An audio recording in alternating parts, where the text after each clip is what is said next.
This is the story of the one. As a maintenance engineer, he hears things differently. To the untrained ear, everything on his shop floor might sound fine, but he can hear gears grinding or a belt slipping. So he steps in to fix the problem at hand before it gets out of hand. And he knows Grainger's got the right product he needs to get the job done, which is music to his ears. Call, click Grainger.com, or just stop by. Grainger, for the ones who get it done.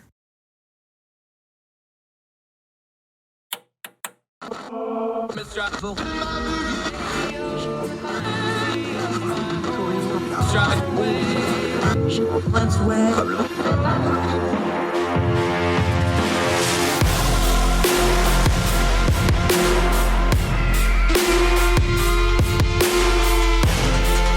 your host, Andrew Donaldson. This is Heard Tell.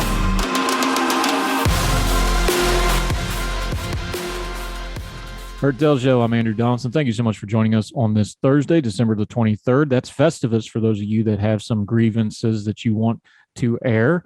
We hope you're having a great holiday season. Christmas is coming on Saturday, but we got 2 more days of work to put in. A lot going on today. Sam Lewis is going to join us from the UK. We're going to talk China. Obviously, a topic and an issue that just continues to grow in importance. Also kind of going to foreshadow into the coming year because there is going to be so much talk about China with the Olympics, with their economic expansions, their physical expansions in other countries. We're going to have to talk about China. We talked about the Ping Shui situation on yesterday's program. A lot going on. We're going to talk to Sam Lewis, another of our Young Voices collaborators who we're thrilled to always get to work with.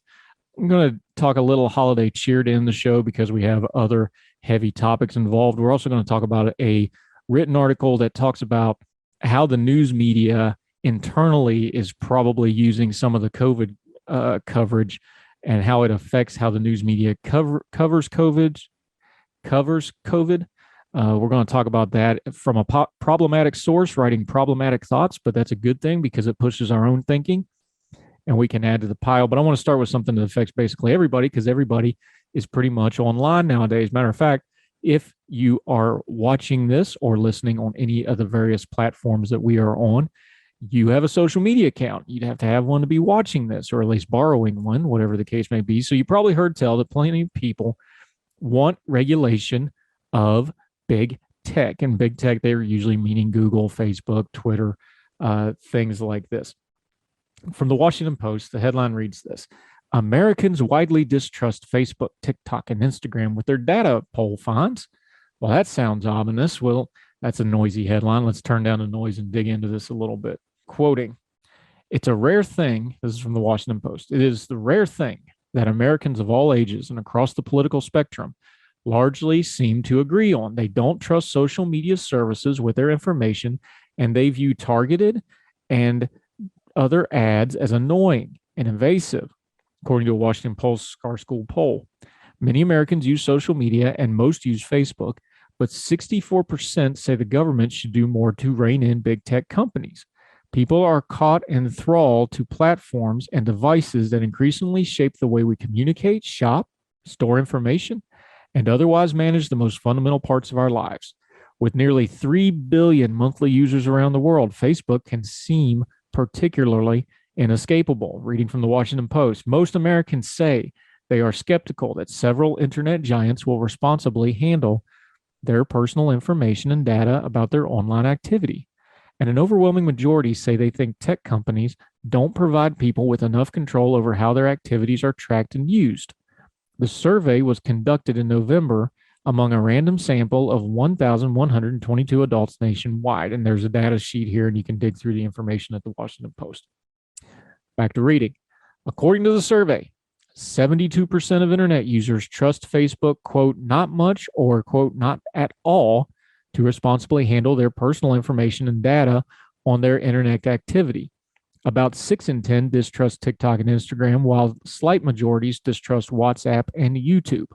Google, Apple, Microsoft receive mixed marks for trust, while Amazon is slightly positive with 53% trust in the company.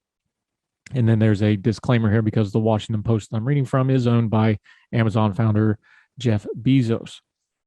Continuing, only 10% say Facebook has a positive impact on society, while 56% say it has a negative impact, and 33% say its impact is neither positive nor negative.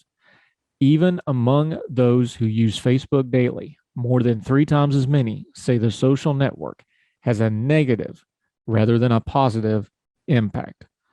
A lot to unpack there, whole lot of noise. Let's turn it down. Let's start with the numbers. Vin Scully once famously quipped about how stats can be helpful or they can be like a light post for a drunk. You think you're getting light, but really you just want something to lean on. Only 10% say Facebook has a positive impact, according to this survey. Well, here's my problem with that. 90% of people saying that it's bad for them. Words don't mean as much as actions do. And their actions say that that is not true. Here's a stat for you. 100% of the people on Facebook or on TikTok or on Instagram or on any other social media clicked the user consent. You know, that little box that nobody pays attention to, and you just scroll through it and you just pretend like you read it. Nobody actually reads it. But those terms of conditions of use, 100% of the people that are on those social media platforms click that. There used to be this thing called personal responsibility. You don't have to be on Facebook. Now, I know some people are going to complain and argue that they are the new town square and everybody. No, these are still private companies. And when you start getting the government into thought regulation and speech maintenance inside of private companies and online, you are asking for an entire big world of trouble. You have free speech. That's a right that the government has to protect and uphold. But you already consented to play by the rules of Facebook and those other platforms. I'm sorry, I'm just not willing to give up a free and open internet to massive government regulation because people get butthurt because of their opinions aren't getting the way they want them to go. That's not how this needs to work. Let's be blunt about something right now. Facebook, since we're using Facebook as an example, is spending millions and millions of dollars to try to get the government to regulate them. Let me say that again to you. They want the government to regulate them. They are lobbying for it. They are running advertising campaigns for it. They are begging for Section 230 restrictions to be changed. Why are they doing this? Why are they spending money? Again, actions, not words. Why are they spending so much money on it? Because they're big enough, they're bad enough, they're rich enough. They can adapt to the regulation. Whatever regulation comes down the pike, this is their way of thinking, is going to be something they can adapt to. And other companies, and the next thing coming along, that's the next Facebook, will have to adapt to it. And they won't have the advantage Facebook does. Facebook wants the regulation because they think it'll make Facebook a monopoly for the next generation in social media. That's the real game going on here. So before you just start going off half-cocked complaining about Facebook and talking about they don't protect your data and they don't protect your free speech, you agreed to that. You clicked on it. You don't have to play on that playground. You agreed to those terms ahead of time. Now, there's some things that if they get untoward or get into illegal, we're not going to get into torts and contract law here. Okay. Those are binding legal agreements when you click on it. But other than that, for the normal person, you need to be very careful about demanding the government come in and fix something just because you didn't get as much likes and clicks and shares on your social media post as you think you should. Complaining about censorship because Facebook is moving stuff and has uneven rulemaking, that's bad. They shouldn't do that. But this ain't China like we've been talking about. They're not shutting you down. You agreed to this. Personal responsibility. What part is that going to play? If you start demanding the government fix everything just because of how you feel about something, you are opening the door to the government being in control of everything you feel something about. That's not good for anybody. Let's go back to that actions, not words things again. People are complaining about how they don't like social media, but their actions say that they like it just fine. Is it good policy? Is it good politics? Is it going to be good regulation to base something as important as how we communicate, the free and fair open internet, the greatest tool for freedom the human race has seen in generations in that free and fair and open internet, because people everywhere from almost anywhere now have access to all knowledge at a click of a button or on a voice cue. Do you understand what a gift that is? And we want to throw that away because we got upset over a social media post And we're going to cede that freedom to a government that doesn't even understand the internet, let alone understand social media, let alone cares about protecting freedoms better and past what they can regulate. We need to really stop and think about this a little bit. Actions and not words. People want Facebook. They like Facebook a lot more than the government. Or they won't like what happens if they get the government to collude with Facebook so that they're the only game in town, because then you're really not going to have any restrictions on them. It's bad policy. More Hertel right after this.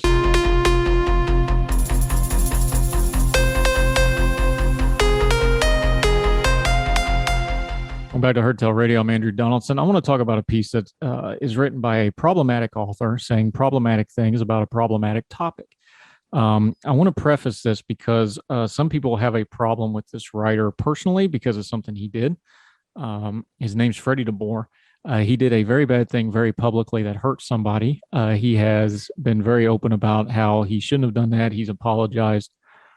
He has talked about the background on why he did that without excusing it, that there was some mental health issues involved and things like that. But anyway, he was basically exiled from the writing community, and now he has his own Substack. Freddie, just so we have all the filters up front, he's very progressive to the left, borderline socialist revolutionary type stuff, but he's very clear thinking, and I appreciate his insight, even though I disagree with him on a lot of things, and he's a very talented writer. He has written a piece that I have kept thinking about since I read it the first time. And he touches on some things about how COVID is being covered. And he's covering it from a position of the folks that habitate the higher levels of our news media. They are a certain group of people that have a lot of sameness. They have a lot of sameness of thought. They have a lot of sameness in background, how they achieve those positions of power and trust in our society. And what I'm going to read, the excerpt from this, and this is on Freddie's Substack. This is part of the free part. You can subscribe and read this. I share his concerns because just bringing this up gets people's priors going, and it gets people upset. And you have to understand, for the context here, this is about halfway through the piece. He starts out talking about how horrible COVID is, the death toll, how he's very much pro-vaccine, all those sorts of things. And then he gets into the meat of what he wants to discuss. And I think it's important for how we converse about COVID. And I think this is a perspective people need to chew on a little bit. Reading from 23Dec21.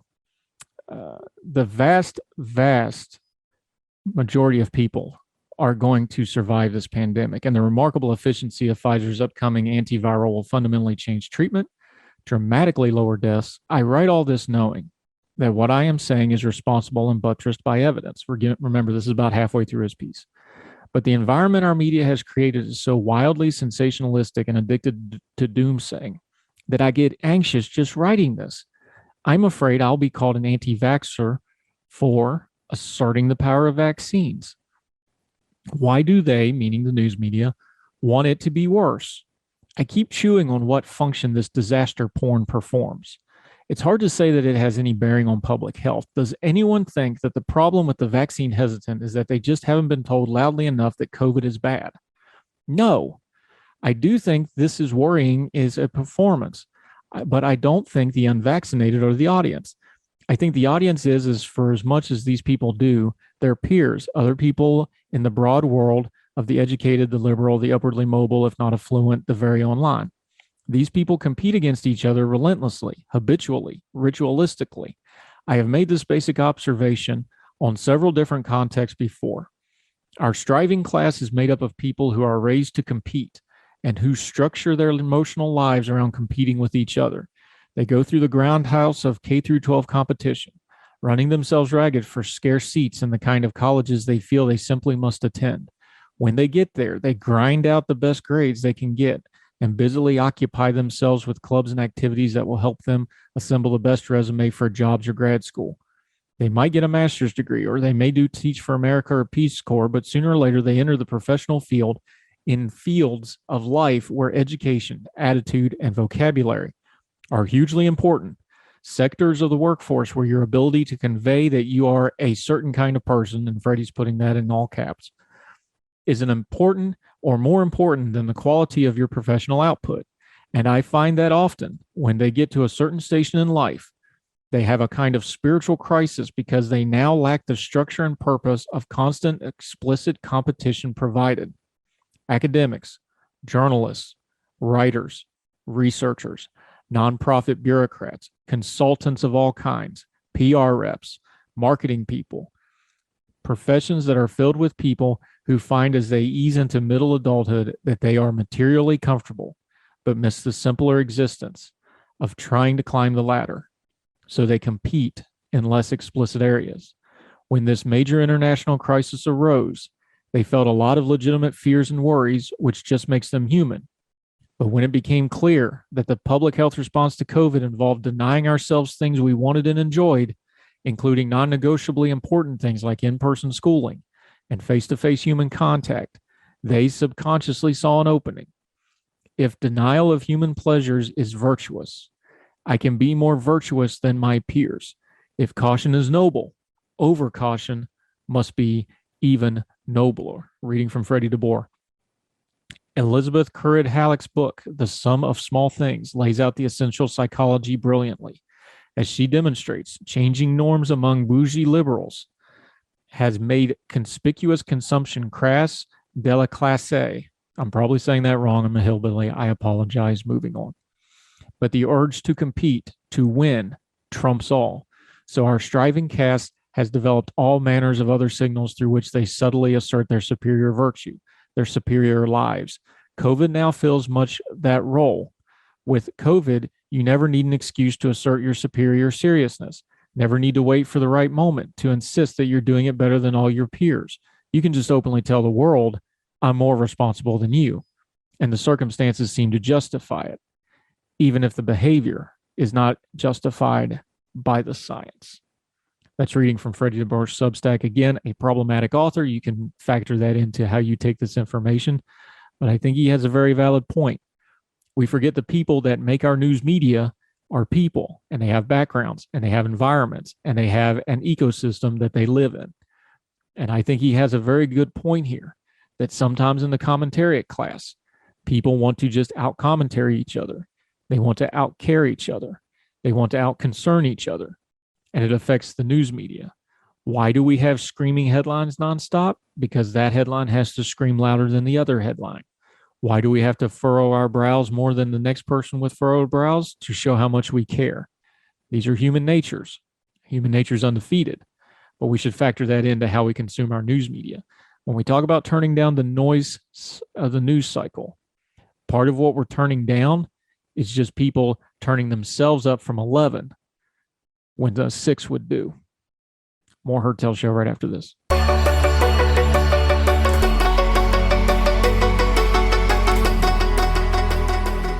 Back to Heard Tell Radio. I'm Andrew Donaldson. Thank you so much for staying with us. Let's go back overseas. Our friend Sam Lewis. He's a young Voices contributor, a commentator. You can catch him on places like GB News and other outlets. He also runs his own blog.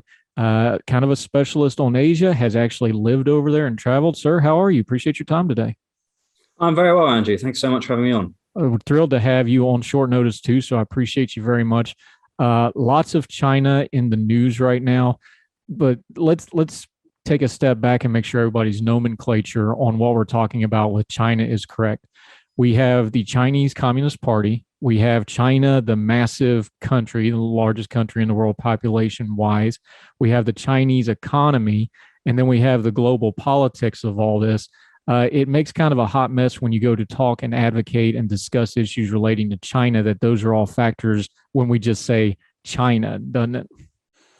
Oh, 100%. I think the thing about China is it's been around for many thousands of years, has a wonderful history, wonderful culture. The people are very friendly. And if you go there, you'll be welcome. They welcome you like a family. You know, I remember I spent a good few years there, and I loved my time there. So many friends from it.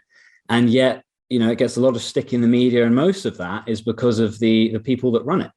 The people that run it, the Communist Party, that simply don't want to play along with international rules, that want to change the international order and want to effectively do bad things to the world. And ultimately, we need to find a way to separate that, because a lot of people don't. And when you don't separate things, we don't understand the nuance when you don't understand that there are, different parts of China, that there are different opinions within China. They're just not expressed all the time.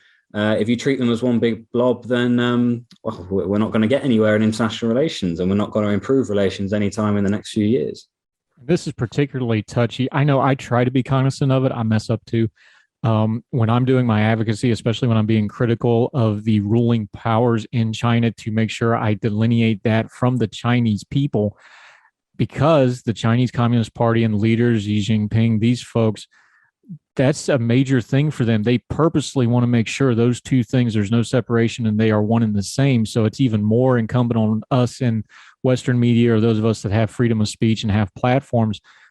It's really important that we do that, isn't it? Because this gets to the very heart of what their plans and policies for some of the more untoward stuff they're doing, isn't it? Well, yeah, the thing is that they try to claim Chinese people around the world. If you live in Singapore, or if you live in America and you're Chinese, if you were born in these places that are nowhere near China, they seem to think that you should think the same way that the Chinese Communist Party does. And it's obviously absolutely wrong. Everyone has their own opinion. You can be Chinese and think for yourself. You don't have to think what the Communist Party says. And we just need to be clear that that's the case. And we can't mix them up as much, because there are lots of people out there, especially from Hong Kong and from within China, who do think like we do in the West, and ultimately want to be part of the debate, just they're stopped from being part of the debate within China. You've actually been there.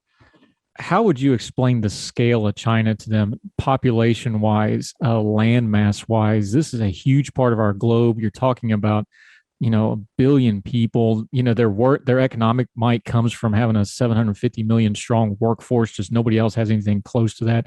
You've actually been on the ground there. How would you explain scale? Because I think sometimes, especially in Western media, we're talking about them like they're just another country, but just by the math, they're really not. Oh, 100%.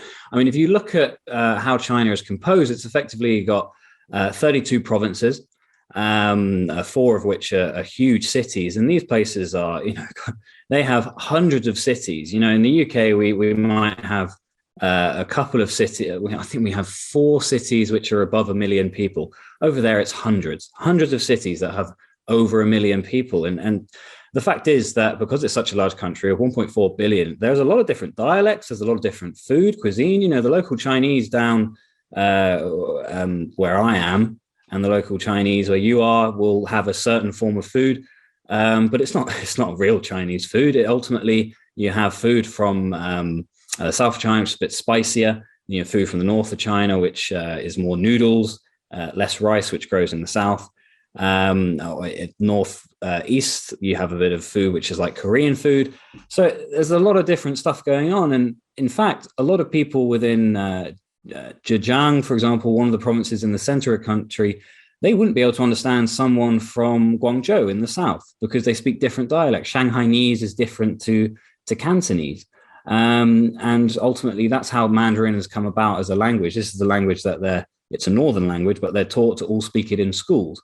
It's the common language that they all use. So there's a lot of variation, there's a lot of difference, and it all sort of comes together. And there's so many different dynamics going on, and not all people within China are the same. There's going to be a lot of attention, not just the politics and the diplomatic and the international stuff, but China is once again getting the Olympics.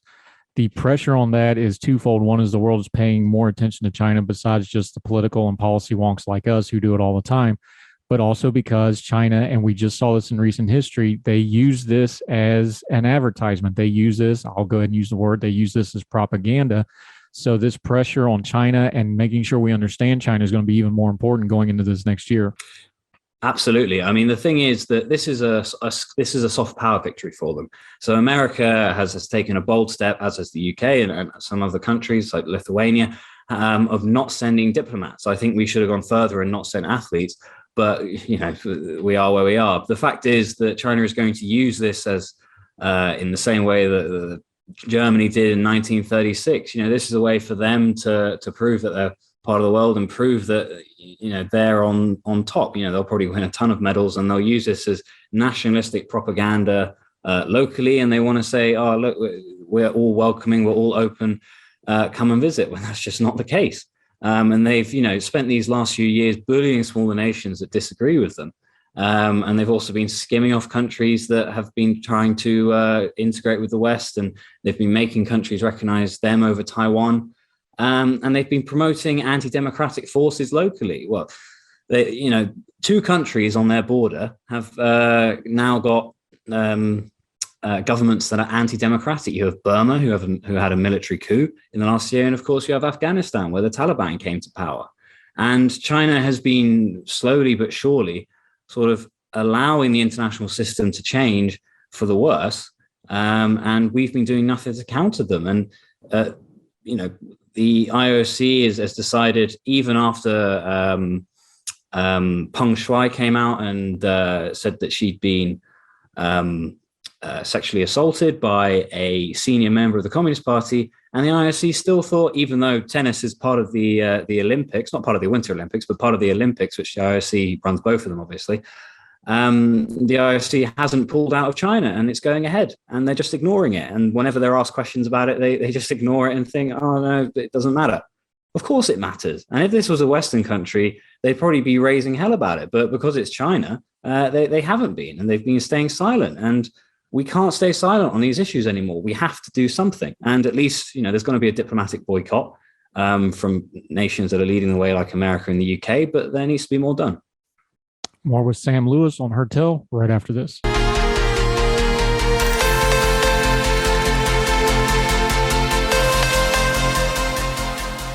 Hertel Radio, thanks for sticking with us. I'm Andrew Donaldson, being joined by Sam Lewis, a Young Voices contributor and expert on Asia. What is the effect practically of the diplomatic boycott by, let's just start with the U.S. because they're kind of the big name so far to do this.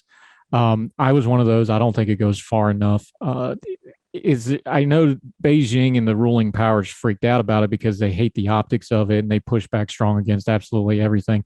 They're very petty in matters like this, but practically, is this really doing anything other than just kind of aggravating the Chinese? Not really. That's the problem.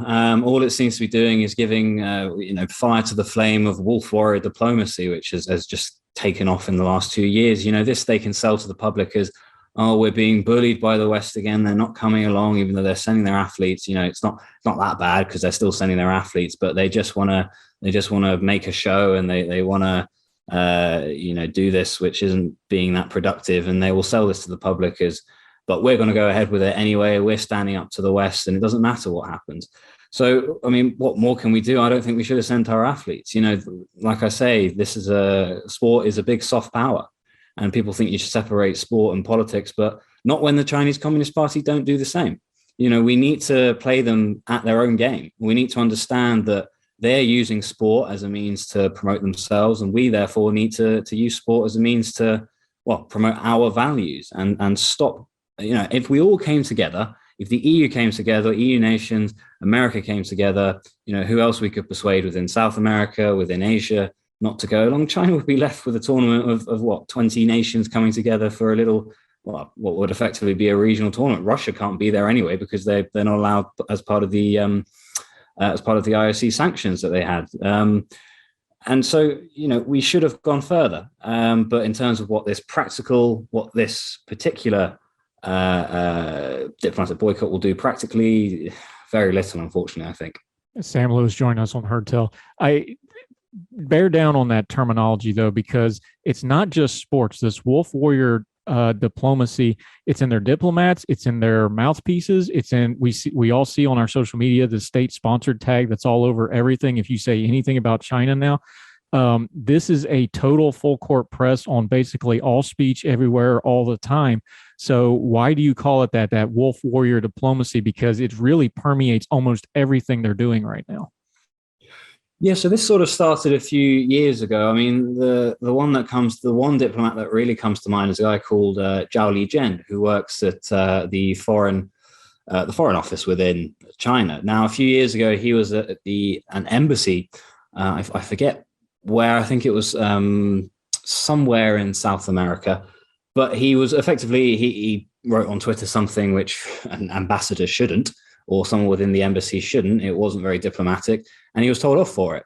And yet he sort of went home, and a year later he reappeared within their foreign office. And it's just sort of taken off after that. And, I think behind the scenes, the Chinese have sort of said, you know what, we don't really care what people think about us anymore. We just got to show ourselves to be strong and powerful. And it's about, having a strong presence and having a strong ability to sort of scare other nations. So there's a big factor within China, both within society and within politics, of saving face. It's about, effectively, it's all about pride. It's about showing yourself to be strong and that you won't collapse under scrutiny from anybody else. And yet they haven't found the subtle difference between being confident in yourself and just coming across as very arrogant. And I think a lot of it's become lost in translation, and they've simply, this is daytime radio, so I won't say the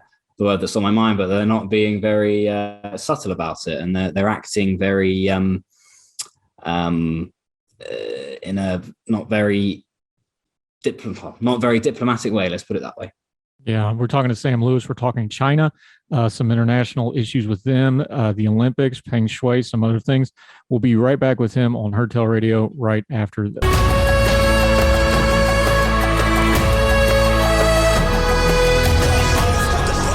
Herdtail Radio, thanks for sticking with us. I'm Andrew Donaldson, being joined by Sam Lewis, a Young Voices contributor and expert on Asia. Talking China, we're talking about all the untoward stuff here. The thing that has kind of broke through some of the media coverage lately, and because sports and Olympics is on the mind, is the Peng Shui thing. She disappeared after a allegation of sexual assault against the former vice premier, Zhang, I believe his name's pronounced. She disappears for 3 months. Now she's reappeared with a lot of wink, wink, nudge, nudge, because she just happened to be at a state-sponsored event with a state-sponsored media person asking her questions with lots of Chinese celebrities that are supportive of the regime surrounding her. I have been saying we have been watching somebody be re-educated right in front of our very eyes. Is that too harsh, or does that sound about right to you? No, but I think you've hit the nail on the head there. She's basically been, she posted on Weibo, which is their equivalent of Facebook, this long sort of blog, basically explaining this sexual assault that happened to her. And within a few minutes, it was taken down, not before screenshots were taken, of course, but an account was suspended, and she suddenly disappeared for a month or two. And there's precedent to this. Jack Ma, 2 years ago, started to talk up about how Chinese regulators were actually, ruining his business plans, and that they had to change the way they were doing things. And, freedom of expression is not a thing within China. That's a big no-no. You can't do that unless you're attacking a foreign nation, in which case, be free as you like to say what you want. Or if you're attacking Tesla, be free as you like to say what you want. That can go viral. But if you're attacking anything to do with the Chinese Communist Party, that is not allowed. And in Jack Ma's case, he disappeared for a couple of months and then had to do sort of, I think the Chinese equivalent of community service. He had to take a couple of educational lessons, take a couple of make a few videos explaining, why China's the best place to do business, etc. And you see this with a lot of other sort of rich, famous people. China has come down more recently on the worst inequalities of the regime, of which there are many, and they've sort of gone after rich people that don't necessarily pay as much tax as they should. And this is called a common prosperity drive, and some elements of it are very good. I think, there's a lot of grotesque inequality within China, and they're trying to tackle it. But some of it is just to shut up people that have an opinion for themselves. And in this particular case, they've sort of thrown Peng Shui in the same end. They've silenced her, and then they tried to row back and say no, she's free to talk. But obviously, she's always got a camera on her, and they know what she's saying, so she can't be truly open. And effectively, now we've got to a stage where I think they've realized we have to let her be free to talk to an extent, because what we tried to do didn't work, and the West has seen through it. And now she's effectively, I reckon she was forced to do it, but she's withdrawn her statement that she made about sexual assault. And it's such a shame, because this could be a Chinese Me Too movement. Women are not treated equally in China. Men dominate the political landscape, and it's such a shame that well, this wasn't really taken to help women's rights within China. What is it? Because you've been talking about it in your writing and your advocacy, and I have as well. The last couple of years, China has really cranked up domestically, internally, the nationalism. Xi Jinping, of course, with his book out now and the silliness over the Amazon rating, everybody's kind of laughing about that, but it's part of a pattern. They've really been cranking up on that. They are obsessed over Chinese culture being all about, the one China. And I don't mean the Taiwan policy. I mean, one China as in the party and the people are one. What is it culturally going on in China? Like you said, this is, a missed opportunity for inequalities in China. What culturally has been going on the last couple of years for this? I'll just call it a crackdown, for lack of a better term, where they're getting very obsessive over the nationalistic components to the Chinese Communist Party all of a sudden. What's changed? Is that a cultural change, or did something else happen, or what's driving that? Well, as you said, I mean, domestically, they've been pursuing this nationalistic rhetoric that's just not been seen since Mao, not been seen since the 50s and 60s. And I think that has something to do with Xi Jinping's ego. I mean, he is now at the end of his second term. He'll most likely be voted in within the internal party voting that goes on. It's very much not a democratic country, but he'll be voted in again for a third term. And it's all about cementing a legacy. The best emperors throughout Chinese history have expanded and consolidated China's territorial gain. And he's pushed this idea of China's national rejuvenation. They're overcoming the century of humiliation, which started with the first Opium War, where China lost Hong Kong to the British, and also Vladivostok to the Russians. Let's not forget that. That's also, people say that Russia and China are best buddies and that there'll never be an issue there. But don't forget, Hong Kong and Vladivostok were lost around the same time. And there are still people within China that want Vladivostok back. Let's not forget that. But this nationalistic rhetoric has just been really upped. It's got to very vile. And I think it's happened after the coronavirus. There must have been a spike in it simply because, well, firstly, they closed off. So they stopped having as many foreigners coming in. They weren't as open. And they also, once the virus sort of was more abroad than at home, they saw an opportunity to change the narrative, to change the propaganda, to say, actually, this is a foreign disease. This has nothing to do with us. And that's why they came up with the lie of saying that the American military brought it to China. And believe it or not, a lot of people within China believe that lie. And it's disgusting that it's got to that stage. And more recently, I was sent a video, for example, of a kindergarten where I know a friend who works there. And, there were 3, 4, 5-year-olds in front of a screen of, tanks and the Chinese military. And they were screaming this nationalistic tune out. And they were waving Chinese flags at the same time. It was very North Korean. But in this case, China has nuclear weapons. And they're teaching their kids that, Taiwan is an integral part and that it's of China and that it's okay that they invade it. It's as if, and that rejuvenation won't take place until Taiwan comes back into the Chinese family, as if and it doesn't matter what Taiwanese people think; they just want to bring it about. So it's a means of control. There's nothing that really gets people together than a sense of patriotism. At least I think that's what the Chinese Communist Party are betting on, and it's based on this idea that they've been unfairly treated in history, but I just see parallels here between Germany in the 1930s and them being unfairly treated at the Treaty of Versailles. And obviously we know how that ended. And I can only hope that this doesn't end the same way. But the way that China's acting over the South China Sea, the way they're acting over Taiwan, and the way they're still referring to Japan as the enemy, as if Japan is still the same World War II power that brought destruction to China. It's if China continue on this way in the next few years, we're not going to see an improvement in relations. This brings us back to kind of where we started on the international stage, though, just to round out this long conversation we're having, and we're with Sam Lewis. Appreciate his time. There's a gap here because their mouthpieces and their media supporters will say that they are not expanding, they are not imperialistic, they're not interested in all that. But as you just laid out, their actions tell us something very different. And this is really at the core of the international problem that we have, where they're not going to change. The international community doesn't have a lot of method to make them change, but conflict is inevitable. So to ask the impossible question, so now what?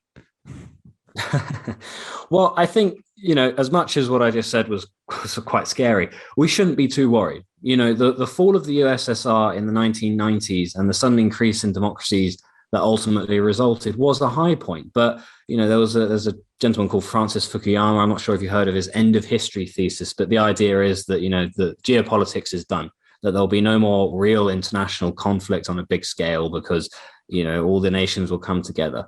And I think that sort of shows a hubris that existed in the Clinton years and the early Bush years. The idea that peace is normal, and that's just not the case.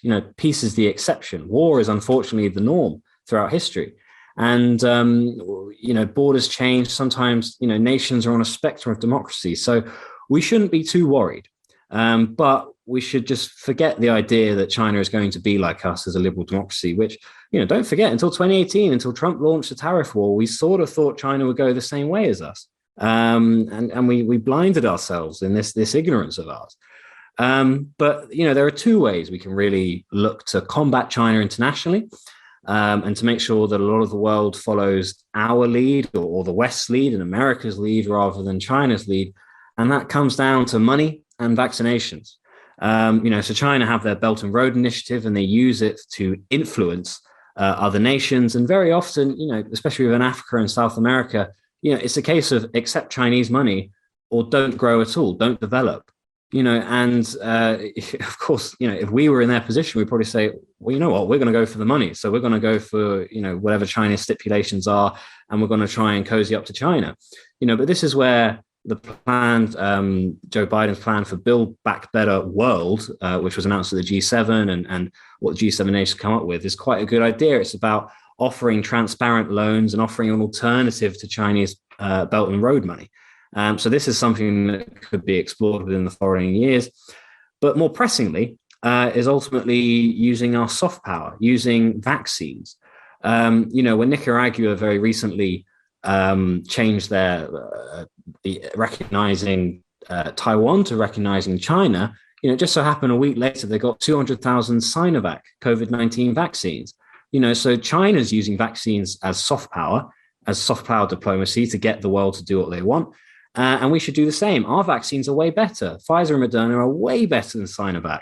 But because a lot of these poorer countries have no alternative, they weren't able to get the contracts with the better firms to begin with, they go to China. So we have the better vaccines. We have the better transparent, loans. We should use it, and we should try and, get into these countries and show that we're still there, that we still want to be their friend and be their ally. And I think the Donald Trump years, whatever you thought of him, didn't necessarily do much for the allies around the world. A lot of people lost faith in America, and that has to sort of be brought back slowly. And I think that, those are two particular ways. So money, vaccines. One last quick question before we let you go, Sam Lewis. You mentioned the Soviet Union, the fall of it. We know that was a two-pronged fall. It was economic, but the part that doesn't get discussed a lot was it was cultural, the changing technology. We were able to get cultural differences in there. Is there any chance? We know the economic might of China is not going anywhere, and probably for at least the next generation. Is there any chance of culture breaking through the Great Red Firewall? Well, look, if you go to China, they have McDonald's everywhere. They have H&M everywhere. They love NBA. They love American culture. They love Western culture. They absolutely adore it. And the fact is that in recent years, that sort of started to change. But younger people in China still love it. But slowly, as part of the nationalistic campaigns run by the Chinese Communist Party, they're going for Chinese brands over Western ones now. So, I mean, especially with culture, it's quite tough for governments to intervene. This is something that just sort of happens by osmosis if it's allowed. So, unfortunately, I don't think there is a way around the Chinese firewall. China has ultimately been able to block off, for example, there's only a certain number of Western films that are allowed into the Chinese cinema market. And they have to be pre-approved. And that's why you see, for example, Mission Impossible succumbing to Chinese demands and getting rid of the Taiwanese flag on Tom Cruise's back. And that's the unfortunate thing. But, we'd have to be confident in the West. We have to be confident in ourselves. and not be sorry and not censor everything just because we want to get into the Chinese market. And it has to start at home. It has to start with our businesses saying, well, you know what, we don't need China, as South Park did a couple of years ago. And, Chinese people still love South Park. And because it's banned, they find VPNs and they watch it instead. But, the NBA needs to grow a spine. Other companies like Apple and Tesla need to grow a spine and focus on the Western market. And ultimately, then it will go through into the Chinese market. Yeah. Wish we had another hour. We could still dig into it because you know what you're talking about. And that's what we like to do here. We like to turn down the noise and get to the information.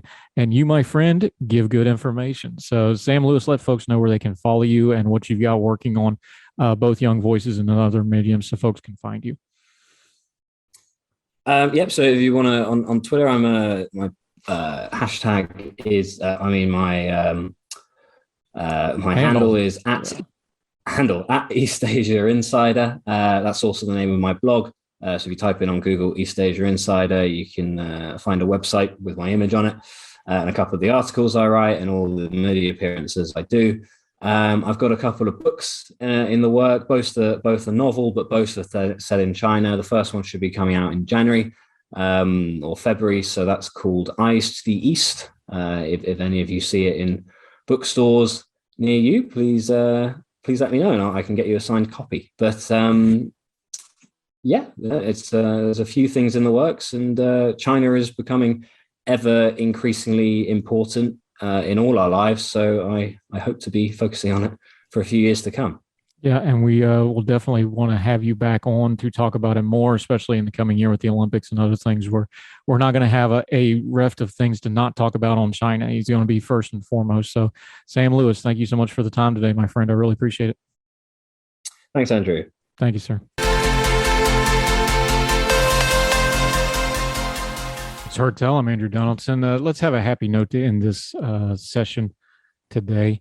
Washington Post, a man strung Christmas lights from his home to his neighbors to support her. The whole community followed.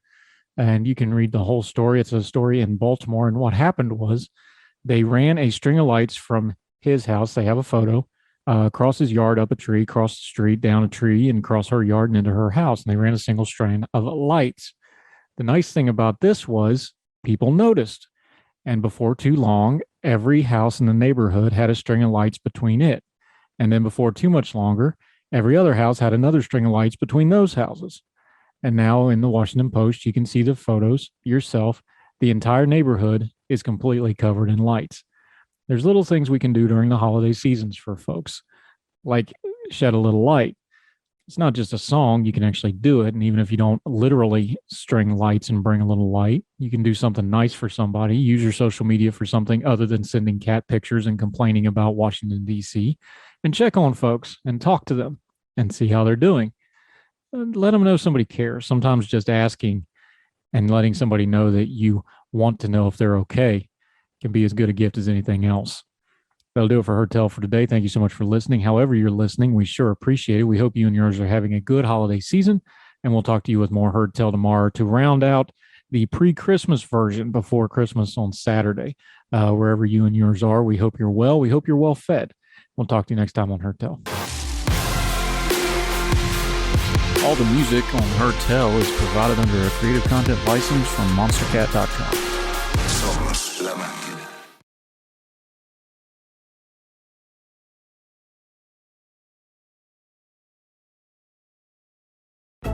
What makes for a great vacation? Depends on who you ask. Are you looking to get away or bring everyone together? Do you want to get outside and play or see a play at the plate? Fortunately, however you operate, I'm the destination you've been looking for. The name's Missouri, but you can call me Mo. And I have just one question. What's your MO? Come see me at visitmo.com. For the ones who know safety isn't a catchphrase, it's a culture. And the ones who help make sure everyone makes it home safe. For the safety-minded who watch everyone's backs, Grainger offers supplies and solutions for every industry, as well as safety assessments and training to keep your facilities safe and your people safer. Call, click Grainger.com, or just stop by. Granger, for the ones who get it done.